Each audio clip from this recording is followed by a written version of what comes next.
All right, time to graph example number 2. So this has no vertical shift and no period change and no amplitude change.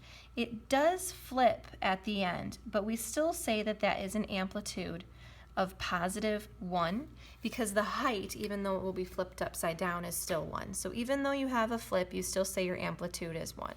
Our period is still 2 pi. There's no vertical shift, but we do see that we have a phase shift.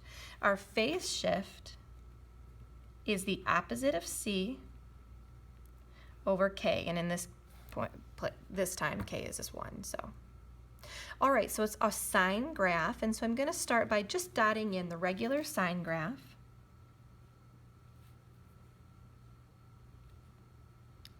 So I'm at 0 pi, and 2 pi, up at 1 at pi halves, down at -1 at 3 pi halves.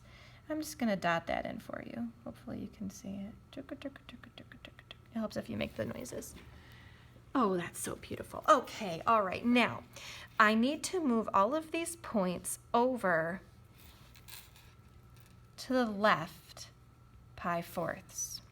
So that is, think about how much that is. From pi halves to pi fourths, it's that much.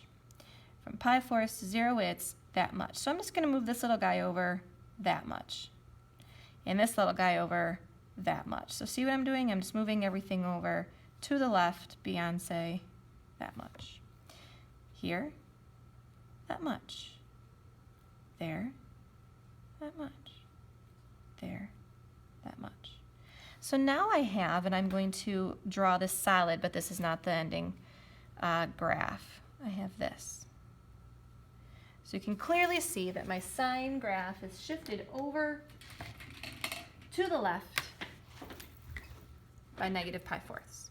Last thing to do is to flip it upside down. I'm going to put another piece of paper under here so that I don't bleed through. I'm going to use a Sharpie. So I'm going to flip it upside down. So this will be down there.